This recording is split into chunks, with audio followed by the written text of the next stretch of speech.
하나님 말씀 같이 생각해 보겠습니다. 오늘은 히브리서 13장 15절과 16절 말씀입니다. 우리 히브리서 13장 15절 16절 말씀 한 목소리로 같이 읽을까요? 같이 읽습니다. 시작.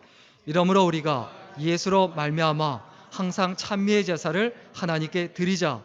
이는 그 이름을 증거하는 입술의 열매니라. 오직 선을 행함과 서로 나눠주기를 잊지 말라.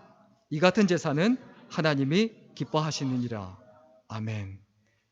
오늘은 사랑의 나눔이라는 제목으로 함께 하나님의 말씀 나누겠습니다.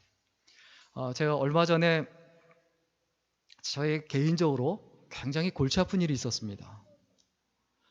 하도 스트레스 받고 머리가 아파서 저녁에 잠도 안 오고 잠깐 잠들었다 또 깨고 계속 이런 일들이 며칠 동안 반복이 되는 거예요. 그러다가 기도하는 가운데 이런 생각이 들었어요. 내가 머리가 아프다는 건 뭘 의미할까? 주님이 나의 머리이신데 주님이 머리가 아프셔야지 왜 내 머리가 아프지? 이건 내 신앙이 뭐가 잘못된 거 아닌가? 이런 생각이 들며 그때 회개했죠. 살다 보면 우리가 힘든 일 많습니다.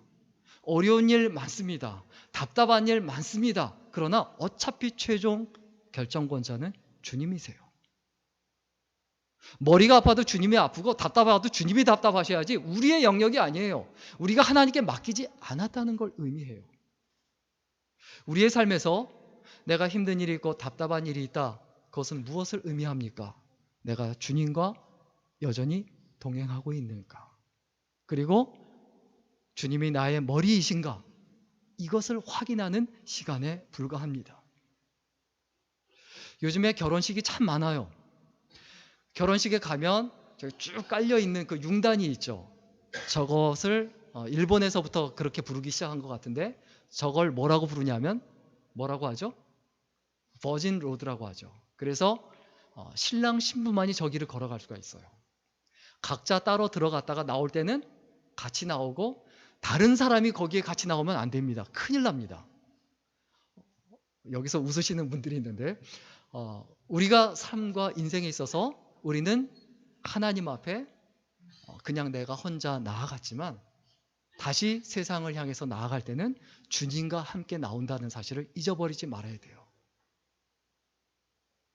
이 버진 로드라는 이 말이 순결의 길이라는 의미죠. 순결의 길.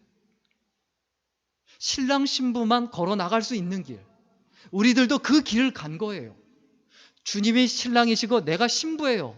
그러면 신랑이신 예수 그리스도께서 내 삶의 어려움과 힘든 일들과 답답한 일들을 책임지세요. 내 자녀의 문제, 내 부모님의 문제, 내 인생의 문제, 내 앞날의 문제 하나님이 책임지시고 주님이 책임지세요. 이것을 놓칠 때 내 삶에 어떤 일이 벌어집니까? 내가 머리가 아픈 거예요. 이 길을 신랑 신부가 걸어 나왔다는 것은 무엇을 의미합니까? 다른 그 어떤 사람도 그 관계를 깨지 못한다는 것을 의미해요. 다른 어떤 어려움도 어떤 환경도 어떤 힘든 일들도 그 두 사람의 관계를 깨지 못한다라는 것을 의미한다. 마찬가지입니다. 우리는 하나님을 만나고 세상에서 나올 때 혼자 나오는 게 아니고 주님과 함께 걸어 나왔습니다. 오늘도 예배에 왔다가 또 돌아가면서 혼자 가는 게 아니에요. 주님과 동행하는 그 걸음을 우리가 걷고 그 길을 나아가고 있고 그 관계를, 그 걸음을 누구도 깰 수가 없고 누구도 끼어들 수가 없다라는 확신과 자신을 가지시기를 주의 이름으로 간절히 축원합니다. 오늘 성경 본문에 보면 제사를 두 가지 종류로 얘기해요. 예배는 두 종류가 있어요. 하나는 뭐냐 하면 찬미의 제사예요. 자, 오늘 보면 15절 다시 한 번 더 같이 읽을까요? 같이 읽습니다. 시작. 이러므로 우리가 예수로 말미암아 항상 찬미의 제사를 하나님께 드리자. 이는 그의 이름을 증거하는 입술의 열매니라. 오늘 우리가 같이 찬양했죠. 하나님을 찬양하는 것, 하나님을 높여드리는 것, 이거 찬미의 제사예요. 내가 하나님의 이름을 부르고 그리고 또 내 마음속에, 내 가슴 속에 하나님의 이름을 외치는 것, 찬미의 제사입니다. 제가 오늘 메시지가 끝난 다음에 같이 우리 부를 찬양을 유튜브에서 고르다가 댓글 중에 아주 충격적인 댓글을 하나 읽었어요. 그 댓글의 내용이 뭐냐 하면 그 찬양 밑에 이렇게 써 있는 거예요. 이 찬양은 음이 너무 높아요. 이 찬양을 부를 때마다 내 목소리가 떨려요. 계속 흔들려요. 음이 안 맞아요. 그런데 내 목소리는 흔들리지만 내 마음은 더욱더 단단해지는 것 같아요. 그래서 너무 좋아요. 음 좀 틀리면 어떻습니까? 괜찮아요. 내 마음이 주님을 향하고 있느냐, 내 마음이 주님께 단단히 고정되어 있느냐 아니냐, 이것이 중요해요. 남들이 누가 얘기하면 저 음 틀려, 리듬도 틀렸어. 뭐가 중요합니까? 더 중요한 거, 내 마음이 온전히 하나님을 향하고 있다, 내가 어딜 가든지 주님과 동행하고 있다, 이것보다 더 중요한 건 없어요. 내가 찬미의 제사를 드리면서 나는 그냥 내가 가지고 있는 거 다 해서 드리면 돼요. 내가 가지고 있는 게 20이면 20 다 해서 드리면 하나님은 100으로 계산해서 받으세요. 왜? 다 드렸으니까. 세상에서는 그렇게 계산하지 않지만 하나님은 그렇게 계산하세요. 우리가 이 땅에 살아가는 동안에 늘 찬미의 제사를 드려야 합니다. 그런데 온전한 예배가 되고 온전한 제사가 되려면 두 번째 제사를 드려야 돼요. 나눔의 제사예요. 우리 16절 말씀 같이 읽겠습니다. 16절 말씀입니다. 같이 읽습니다. 시작. 오직 선을 행함과 서로 나눠주기를 잊지 말라. 이 같은 제사는 하나님이 기뻐하시느니라. 내가 입술로 드리는 찬미의 제사를 드려야 될 뿐만이 아니라 선을 행하고 나눠주기를 잊어버리지 말라는 거예요. 여기서 선을 행한다라는 말은 다른 사람에게 관심을 보여주는 모든 행위를 가리킵니다. 다른 사람에게 관심을 갖는 게 뭐라고요? 선이에요. 그게 착한 거예요. 뭐가 나쁜 거냐? 다른 사람한테 관심이 없는 거예요. 부부간에 뭐가 나쁜 겁니까? 남편한테 아내한테 관심이 없는 거예요. 친구간에 다른 사람한테 관심이 없는 거예요. 자녀가 부모님한테 관심이 없는 거예요. 그게 나쁜 거예요. 여기서의 선은 관심을 갖는 거. 그리고 서로 나눠주기를 잊지 말라. 이 나눠준다는 말은 다른 사람이 필요한 것을, 내 것을 털어서 채워준다는 뜻이에요. 여러분, 이 땅에 살아가는 동안에 진짜 내가 하나님 앞에 드리는 예배가 진짜 예배다워지려면 내 것을 덜어내서 힘겨운 사람, 약한 사람, 어려운 사람에게 관심을 갖고 도와주고 힘이 되어줘야 돼요. 결국 하나님이 기뻐하시는 제사는 두 가지가 다 있어야 됩니다. 입술로 하는 찬미의 제사와 그리고 내가 함께 나누는 그 나눔의 제사가 두 가지가 같이 있어야 합니다. 그런데 이 온전한 제사 중에 오늘 특별히 나눔의 제사를 좀 생각해 보고 싶습니다. 나눔의 제사가 되기 위한 세 가지 요소가 있어요. 이 사랑의 나눔이란 뭘 의미할까? 일단은 사랑을 나눈다라는 말은 형평성이 있어야 된다는 거예요. 우리가 사는 세상에. 자, 자녀가 셋이 있습니다. 저도 자녀가 셋이 있지만 자녀가 셋이 있으면 저의 사랑이, 자녀를 향한 사랑을 3분의 1로 나눠서 뭐 몇 퍼센트 큰애 주고 몇 퍼센트 둘째 주고 몇 퍼센트 셋째 주고 이렇게 합니까? 안 그러지 않습니까? 사랑을 어떻게 합니까? 똑같이 100%. 둘째도 똑같이 100%, 셋째도 똑같이 100%. 이게 형평성이에요. 우리들의 마음이 항상 그래야 합니다. 누구를 사랑하든 내가 진심으로 그 사람이 잘 되기를 바라면서 하나님 은혜 가운데 거하기를 바라면서 축복하며 그 사랑의 균형이 맞춰지도록, 이런 어떤 사랑의 형평성이 있어야 된다는 의미에서 사랑은 나눔이에요. 사랑은 또 왜 나눔입니까? 사랑에는 상대성이 있다는 거예요. 내가 좋다고 상대방이 좋아하는 거 아니에요. 제가 참 괴로운 적이 있습니다. 괴로울 때가, 누가 식사하자고 해서 굉장히 좋은 집 있다고 데리고 갔는데 매운탕 집이에요. 저는 생선을 익히면 안 먹거든요. 저는 매운탕이 없는 세상이 더 아름다운 세상입니다. 괴로운 세상에 저를 데리고 가서 맛있지 않냐고 잔뜩 막 발라서 주는데 그때 야 순교하는 마음을 갖고 먹긴 먹었지만 정말 괴롭더라고요. 이건 대접을 받는 게 아니라 고통인 거죠. 무엇을 의미합니까? 사랑에는 상대성이 있다는 거예요. 내가 좋아하는 게 있고 상대방이 좋아하는 게 있고 다르다는 거예요. 사랑은 내가 원하는 걸 주는 게 아니에요. 상대방이 원하는 걸 주는 거예요. 사랑은 내가 원하는 걸 행하는 게 아니에요. 상대방이 원하는 걸 행하는 거예요. 그래서 사랑은 나눔이다라는 그 의미, 사랑에는 뭐가 있다? 상대성이 있다. 그리고 사랑이 왜 나눔입니까? 왜냐하면 사랑은 지향성이 있어요. 무슨 말이냐 하면 사랑한다라고 하면 하지 말아야 되는 게 있어요. 관계가 오래 가려면요, 좋아하는 거 10가지 해주는 것보다 싫어하는 거 1가지 안 하는 게 훨씬 중요합니다. 자, 겨울에 바깥에 나갔어요. 바깥에 나갔는데 온몸을 다 꽁꽁 둘러쌌어요. 목도리도 하고. 그런데 장갑을 안 껴서 손을 밖에다 내놓고 있어요.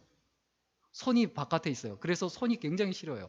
다른 데는 다 따뜻한데 이 사람이 추울까요? 따뜻할까요?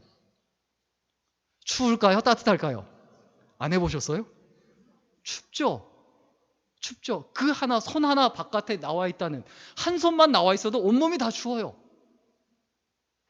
마찬가지입니다. 우리의 삶에 있어서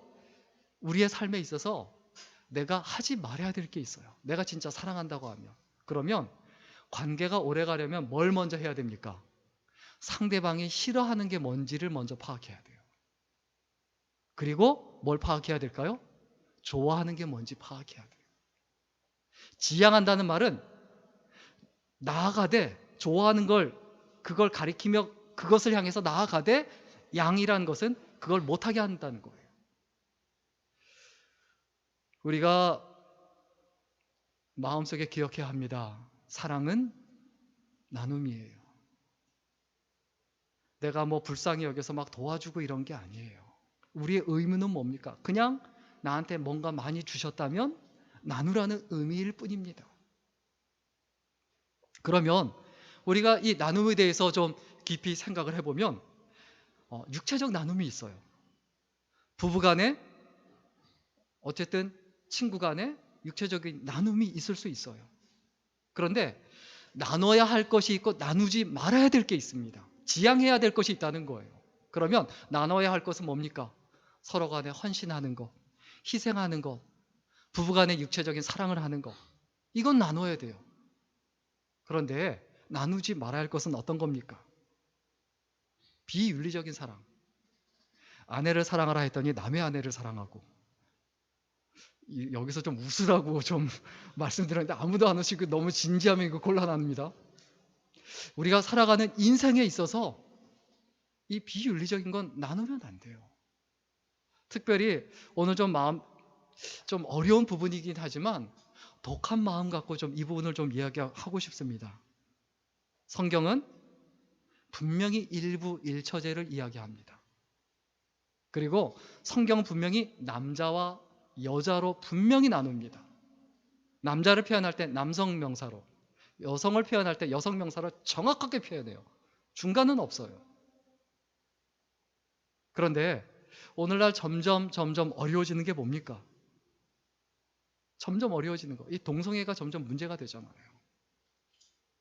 창세기 2장 24절에 있는 그 말씀대로 한 남성과 한 여성이 가정을 이룬다. 이게 결혼이다. 이렇게 분명히 말하고 있는데 이게 깨지고 있어요. 무엇 때문에요? 동성애 때문에. 레위기 20장 13절에 보면 남자와 동침하면 반드시 죽일지니. 그쵸? 반드시 죽일지니. 남자가 남자와 동침하면. 레위기 18장 22절 23절에 보면 너는 여자와 동침함 같이 남자와 동침하지 말라. 더러운 일이다. 가증한 일이다. 신명기 23장 17절과 18절에도 보면 남창이 잊지 못할지니 하나님 앞에 가증한 것이다. 또 열왕기상 14장 24절에 보면 그 땅에 또 남색하는 자가 있었는데 다 쫓아내라고 말씀하셨어요. 다 쫓아내라. 또 열왕기상 22장 46절에도 보면 남색하는 자들을 그 땅에서 쫓아내었더라. 그리고 열왕기하 23장 7절에도 보면 남창의 집을 헐었으니 그곳은 여인이 아세사를 위하여 휘장을 짜는 처소였더라. 남창의 집을 헐었다. 없애버렸다. 그리고 욥기서에도 보면 욥기 36장 13절 14절 보면 남창과 함께 있다고 하는데 하나님의 분노를 쌓고 있는 것이다. 분명히 성경에서 뭐라고 계속해서 말합니까? 동성애는 죄라고 말합니다. 그럼 여기서 꼭 이런 말이 들려와요. 뭐라고 얘기하냐면 동성애는 그 구약 성경에 언급되어 있는 거 아니냐, 구약에 있는 거 다 지키는 거 아니지 않느냐, 이렇게 얘기를 해요. 그렇지 않습니다. 신약에도 분명히 언급이 되어 있어요. 로마서 1장 26절 27절에 보면 남자가 남자로 더불어 부끄러운 일을 행하며 그리고 저희 그릇 때문에 상당한 보응을 받았다. 하나님 나라에 이르지 못한다라고 분명히 얘기하고 있어요.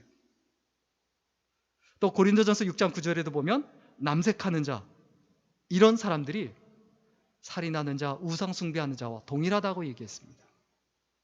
그리고 디모데전서 1장 10절에도 보면 음행하는 자와 남색하는 자와 인신매매하는 자와 거짓말하는 자와 이렇게 말하면서 하나님 말씀을 지키지 않는 대표적인 것으로 이야기하고 언급합니다. 제가 오랫동안, 그래도 꽤 오랫동안 살았던 샌프란시스코 지역이 상당히 동성애 비율이 높아요. 동성애자 비율이 8명 중에 1명은 동성애자니까. 그곳에 있으면서 또 제가 미국에서 공부할 때 그때 같이 공부했던 사람 중에 레즈비언이 있었고요. 그리고 그때 공부할 때 교수님들이 동성애를 옹호하고 찬성하는 학교를 다녔어요. 그 제가 궁금해서 성경을 이렇게 읽으면서 이걸 어떻게 해석합니까? 라고 하는데 대답을 못해요. 제가 그때 드는 생각이 뭐냐면 성경을 안 믿는다면 할 말은 없지만 성경을 믿는다고 하면 동성애는 분명히 죄다. 이것은 부인할 수가 없는 사실이에요.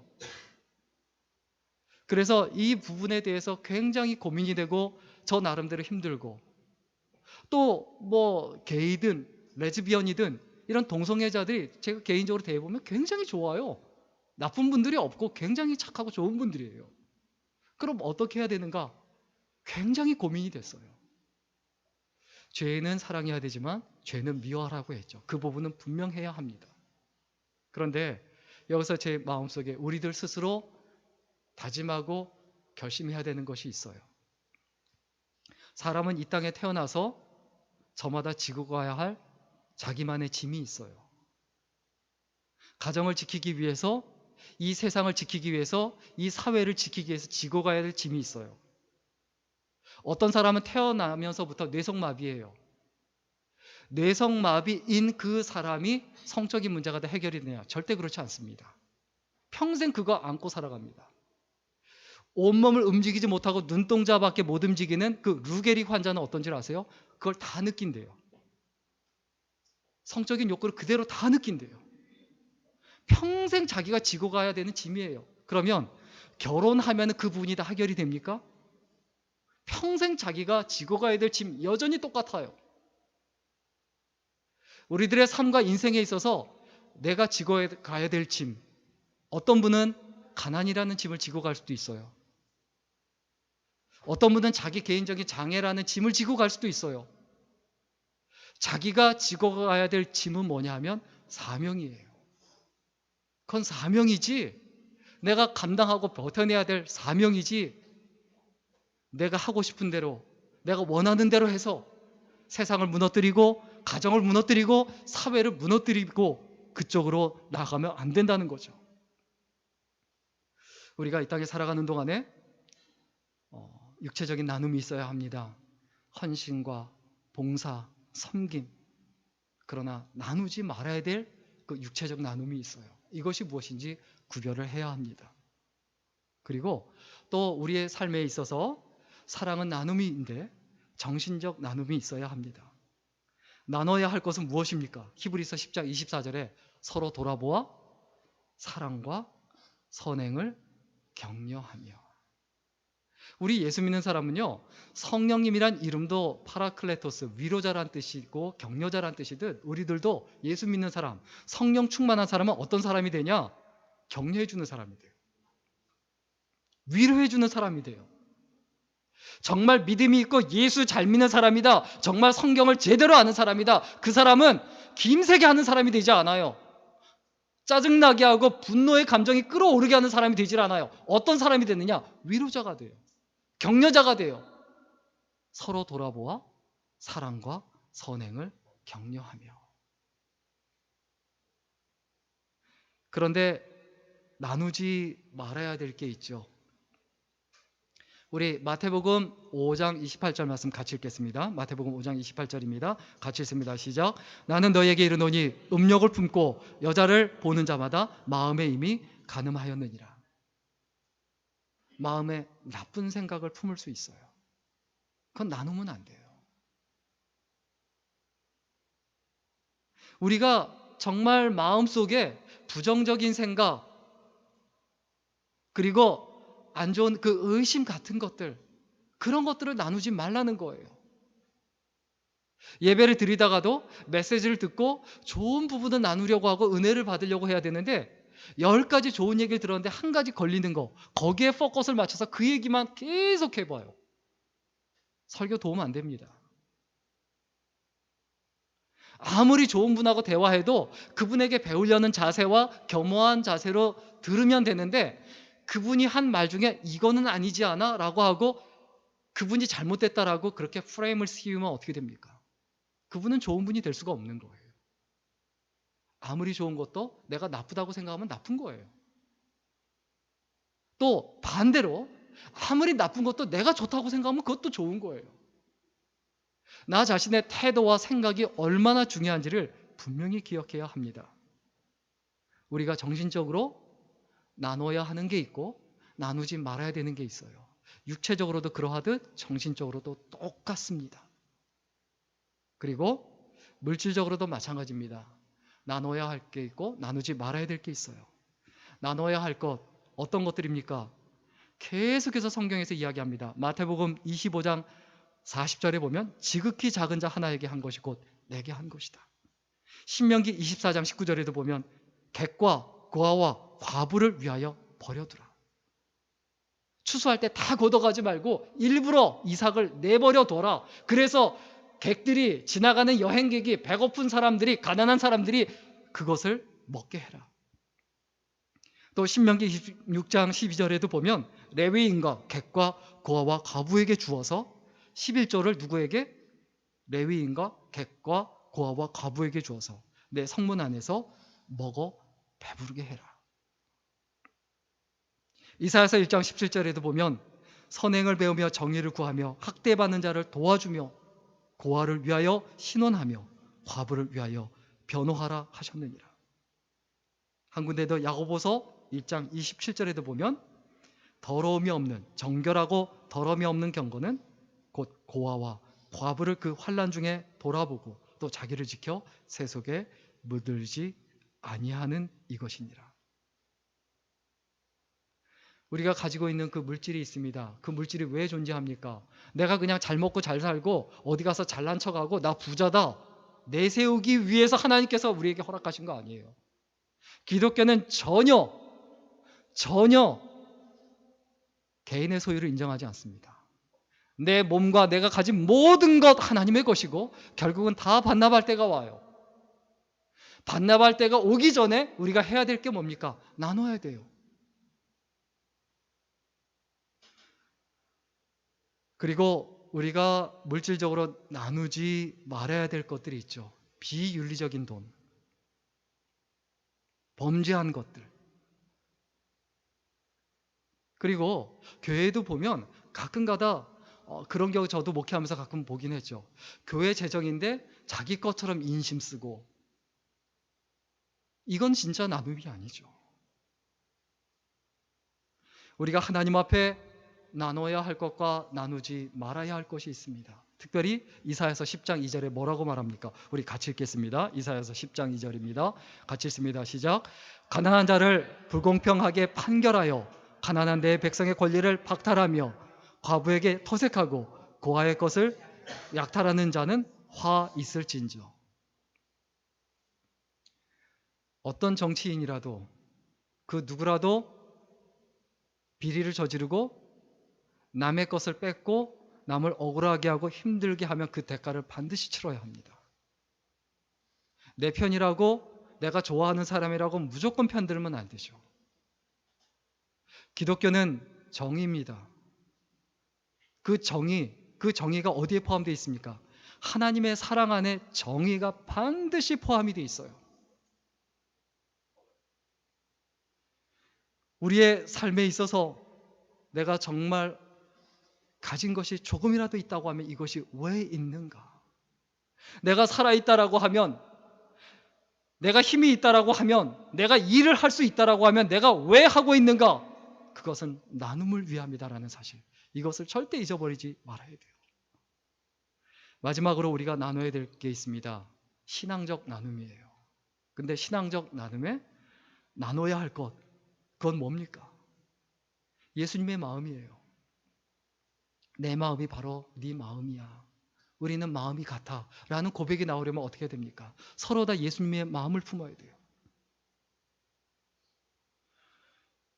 우리가 신앙생활을 하다가 하나님 앞에 깨닫고 유익한 것은 부부간에도 나누고 친구간에도 나눠야 해요. 좋은 것을 나눠야 좋은 것이 쌓여요. 안 좋은 건 나누면 티끌모아 태산이라고 안 좋은 것이 쌓이게 돼 있어요. 우리 디모데전서 4장 12절 13절 말씀 같이 읽겠습니다. 시작. 누구든지 내 연소함을 없인 여기지 못하게 하고 오직 말과 행실과 사랑과 믿음과 정절에 있어서 믿는 자에게 본이 되어 내가 이를 때까지 읽는 것과 권하는 것과 가르치는 것에 전념하라. 디모데가 혼혈이었습니다. 그리고 젊은 리더고 하니까 무시하고 나이가 적다고 우습게 알고 혼혈이라고 우습게 하는 거예요. 그때 사도 바울이 디모데에게 뭐라고 권면합니까? 내 연소함을 업신여기지 못하게 하고 오직 말과 행실과 사랑과 믿음과 정절에 있어서 믿는 자에게 뭐가 되라? 본이 되라. 남의 말 신경 쓰지 말아라. 남의 평가에 신경 쓰지 말아라. 다른 사람이 너를 우습게 여긴다고 너는 우스운 존재라고 생각하지 말아라. 너는 우스운 존재가 아니다. 업신여김을 받을 만한 사람이 아니다. 내가 너를 택했고, 하나님의 말씀이죠. 내가 너를 지명해 불렀고, 내가 너를 세웠고, 교회에 세워졌다. 그러면 어떻게 해야 되느냐? 그냥 신경 쓰지 말고 말을 하든지 행동을 하든지 믿음과 정절에 있어서 믿는 자에게 그냥 본이 되려고만 해라. 그럼 된다. 그리고 13절에 뭐라고 권유하고 권면합니까? 내가 이를 때까지 읽는 것과 권하는 것과 가르치는 것에 전념하라.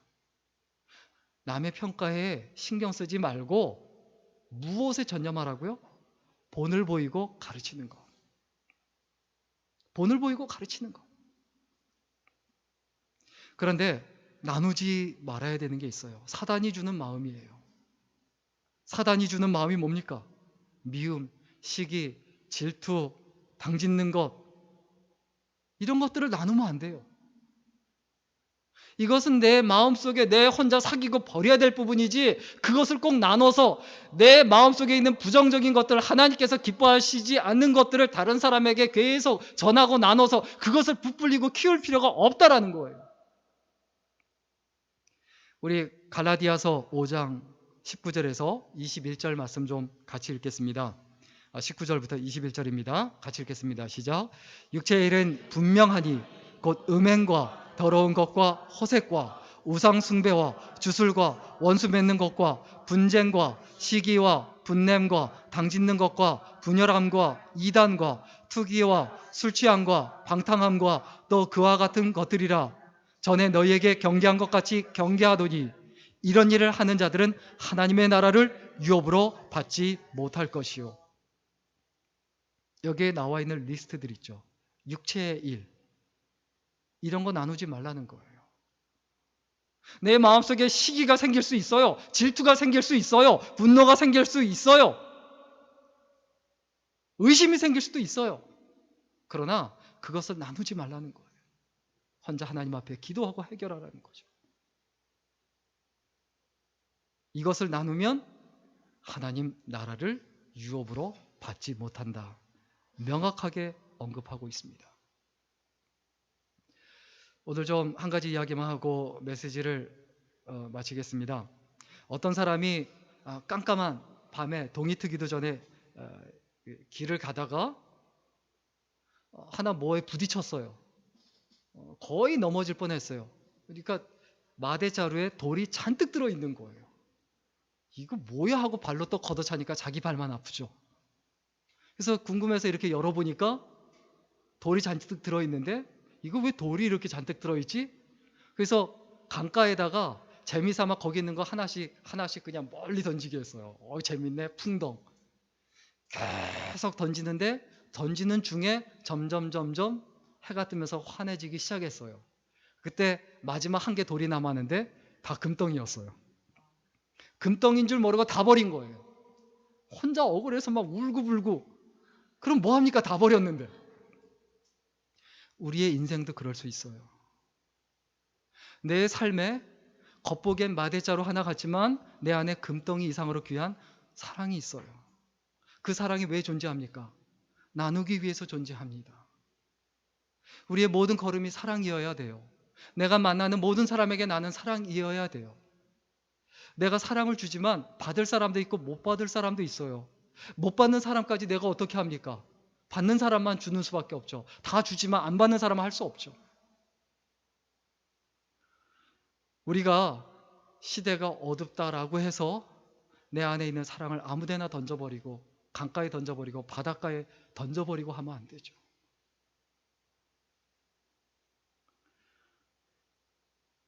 우리는 하나님의 마음을 기억해야 합니다. 결론적으로 좀 하나님의 마음이 뭔가. 하나님께서 우리에게 이렇게 말씀하세요. 하나님은 주고 싶어 하세요. 그래서 무엇을 줄까? 하나님이 아마 이렇게 말씀하실 것 같아요. 네가 새라면 마음껏 날 수 있는 하늘을 주고 싶다. 네가 물고기라면 마음껏 헤엄칠 수 있는 바다를 주고 싶다. 그러나 네가 사람이기 때문에 마음껏 품을 수 있는 사랑을 주고 싶다. 그래서 하나님께서 우리에게 무엇을 주셨다고요? 사랑을 주셨어요. 그 사랑이 우리에게 왜 있습니까? 나누기 위해서 있는 거예요. 내가 어떤 것을 나누며 살 것인가를 늘 생각하고 고민해야 합니다. 예배 마치고 나서 집에 돌아가서 내가 가족들과 무엇을 나눌까? 친구들과 무엇을 나눌까? 직장에 가서 학교에 가서 무엇을 나눌까? 무엇을 줄 수 있을까? 이것을 고민하는 사람이 크리스천이지. 그리고 나누지 말아야 할 것이 무엇인가? 이것을 구별하고 명확하게 하는 사람이 크리스천이지.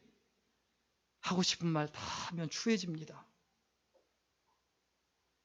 하고 싶은 행동 다 하면 정말 한심한 사람 됩니다. 한심한 인생이 돼요. 말은 절제할 때 아름답고 행동은 희생이 될 때 아름답습니다. 오늘 이 시간 같이 이 말씀을 깊이 기억하고 생각했으면 좋겠습니다. 하나님께서 우리에게 이런 마음으로 내가 너한테 줄 수 있는 사랑을 줬다. 그 사랑을 어떻게 하겠니? 라고 물으실 때 하나님 앞에는 예배로 드리고 다른 사람에게는 그 사랑을 나누겠습니다. 그리고 나누지 말아야 할 것은 냉정하고 정확하게 나누지 말고, 그래서 나의 인생이 소중하게 되어가도록 이끌어 가겠습니다라고 고백하는 귀한 인생, 그리고 소중한 인생이 될 수 있기를 주의 이름으로 간절히 축원합니다. 기도하겠습니다. 살아계신 하나님, 이 시간 사랑은 나눔이란 것을 생각해 보았습니다.